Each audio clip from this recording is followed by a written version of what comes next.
j'aimerais commencer par vous dire que les gens ont resté plus surpris parce que quand j'ai fait ma tournée des commerçants pour mettre le concours en place dans tous les commerces, je disais aux commerçants, bien, il va y avoir 50 commerces au centre-ville parce qu'on prend juste ceux du centre-ville. On veut faire redécouvrir le centre-ville, on veut montrer qu'il est accessible, qu'il est sécuritaire. Alors, les gens disaient, voyons, on n'est pas 50, et oui, il y a 52 commerces au centre-ville de Plessisville présentement en opération. Et puis, il y a une quarantaine de commerces qui ont accepté. On a travaillé avec eux là-dessus. On va faire tirer d'ici le 1er décembre 40 certificats cadeaux de 50 $ chacun. Ça va être tiré dans chaque commerce. Ça veut dire les clients qui vont chez Cousin Cousine, mais c'est eux autres qui vont gagner 50 $ de chez Cousin Cousine.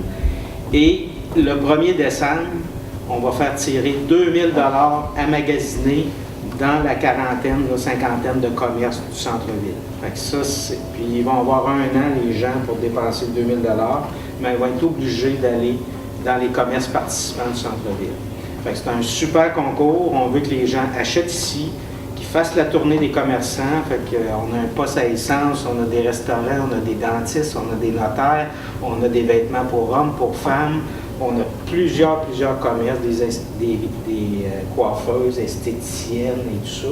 Fait qu'on a un beau choix. Puis on dit aux gens, bien, venez voir comment c'est beau, puis en même temps, bien, venez encourager nos commerçants, puis vous allez gagner plusieurs prix.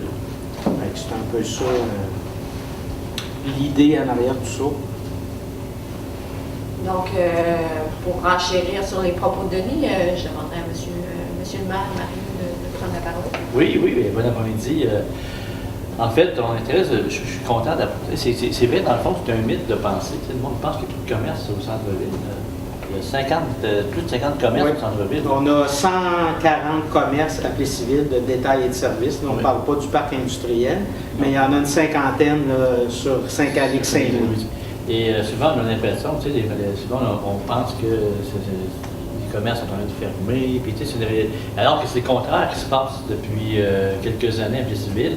Et c'est sûr que l'économie, puis moi je serais content qu'on pose ce geste concret-là pour stimuler nos commerçants, parce qu'on est fiers de nos commerçants. On est fiers des gens qui décident d'offrir une offre de service à Plessisville à nos citoyennes, à nos citoyens. On est très contents de ça, on veut les encourager.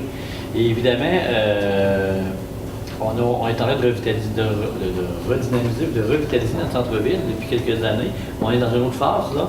Et puis, ça fait partie de cette réalité-là. Puis, je vous dirais que tous les centres-villes, présentement, au Québec, mais je dirais même au monde, là, tous les centres-villes, présentement, vivent cette réalité-là de dévitalisation.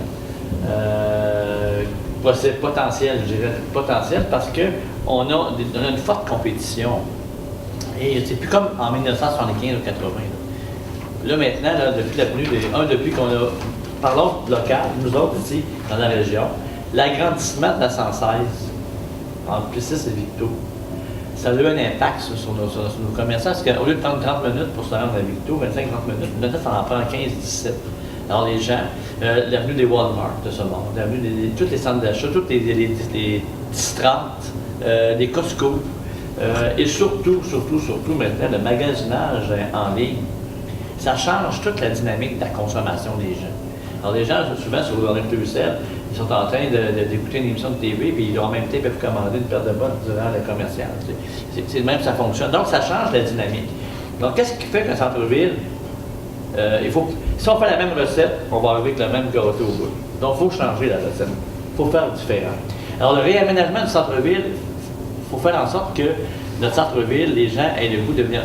Plessisville, c'est une ville de 4 km². Donc, c'est des villes où les gens marchent beaucoup, courent. C'est très vivant au niveau de la mobilité active. Il faut que les centres-villes permettent une cohabitation de tous ces gens-là. Tu sais, un coup que les gens ont stationné leur auto, puis on n'empêchera pas les autos de venir au centre-ville. Puis d'ailleurs, si vous venez voir cet ainsi, vous allez voir que les autos, ils circulent très bien au centre-ville. Avec les lignes, on a rajouté des lignes, les travaux étant pratiquement terminés. Donc là, maintenant, on a un centre-ville qui est prêt. C'est sûr qu'au mois de juillet, au mois d'août, c'était plus difficile, c'était en travaux, c'était en chantier, c'était nouveau. Il y avait des machineries, il y avait des cônes. Alors c'est sûr que c'était. Mais maintenant, là, c'est derrière nous tout ça. On a un centre-ville qui est accessible. puis qui les automobiles. Ça m'écarte un peu, mais les automobiles, un coup qui sont stationnés, parce qu'il reste encore du stationnement, vous allez voir dans les prochaines années, on va en avoir plus. On s'en va vers plus de stationnement. Pas moins, plus. Là, on a enlevé un ou deux au centre-ville, mais vous allez voir, puis il y aura la distance de marche là, du stationnement au commerce, elle ne sera pas plus grande, même moins grande que quand vous allez magasiner au centre d'achat ou au Walmart, puis que vous stationnez, vous faites la même affaire en termes de distance. Donc, les automobilistes ont encore une place et deviennent des piétons. Donc, à un moment donné, vous vous stationnez, vous devenez piéton, donc vous pouvez marcher au centre-ville. Et c'est le concept de convivialité. Ça, c'est-à-dire que où est-ce que tout le monde cohabite, les cyclistes, les personnes âgées, les plus jeunes, et on va faire en sorte que le centre-ville soit animé. Les gens puissent marcher, les gens peuvent avoir un milieu de vie, peuvent arrêter, placoter, et on a d'autres phases qui s'en viennent.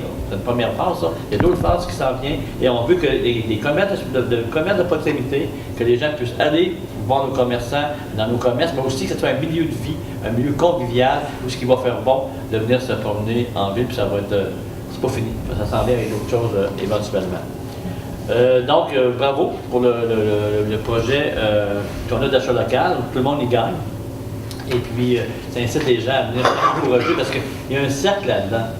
On n'achète pas local et il y a moins de gens qui dans les commerces, moins de clients. Souvent, c'est obligé de monter le prix pour arriver. Tu montes les prix, il y a moins de clients, puis là, c'est trop cher. Donc, vous voyez, des fois, ça vaut peut-être la peine de payer un petit peu plus, encourager, et le volume de vente va faire en sorte qu'à un moment donné, les prix baissent. Et c'est comme ça qu'on encourage notre économie locale. Donc, c'est une roue qui tourne. Donc, on a maintenant un artère commercial, la rue Saint-Calix, qui est plus sécuritaire, qui est plus accessible et plus convivial que jamais. Donc, c'est le temps de découvrir nos aménagements, de venir en ville, de venir marcher en ville, de venir encourager nos commerçants. Donc, bravo, on vous encourage à venir en grand nombre participer à ce concours. Merci aux commerçants d'avoir accepté aussi chaleureusement d'embarquer. Oui. Je voulais mentionner aussi que, bien entendu, toutes les informations vont être sur le site magasinerpiècecivile.com. Il va y avoir une campagne de promotion à la radio de KIC et au journal L'Avenir de l'Érable. Et bien entendu, sur notre Facebook La Ville et sur toutes nos applications mobiles. Alors, vous allez en entendre parler. Et dès la semaine du 8 octobre, il va y avoir des tirages, 5 tirages par semaine de bons d'achat de 50 $. Ça veut dire un par jour, mais on va peut-être faire ça dans une seule fois par semaine. Pendant 8 semaines, alors une quarantaine de certificats cadeaux. Et à la fête de Noël des petits, le 1er décembre, au centre-ville, le tirage, on va nommer le gagnant ou la gagnante du 2000 $ à magasiner au centre-ville. Fait que c'est un peu la manière que ça va se passer. Merci, messieurs. C'est ce qui résume le concours. Donc, on a une très belle participation des commerçants. Maintenant, il va manquer la participation des gens. Donc, on espère qu'ils vont être nombreux à venir encourager nos commerçants et en même temps courir la chance de gagner les nombreux prix que l'on met à leur disposition. Donc, sur ce, est-ce que vous avez des questions? Un prix de 2000 $, c'est ça le grand prix? Oui. Une personne qui va l'avoir. Une personne qui va avoir un an pour venir magasiner dans la cinquantaine de commerces. Tous ceux qui vont avoir complété un coupon là, dans les 40 commerces. Oui. On va faire tirer jusqu'au 1er décembre les 40. Okay. On va remettre les notes dans la boîte. Fait que même ceux qui gagnent ça vont avoir la chance de participer au grand tirage. Est-ce que vous avez d'autres questions? Je vous remercie beaucoup de vous être déplacés cet après-midi. Donc, on va passer aux photos, aux entrevues, si vous le voulez bien.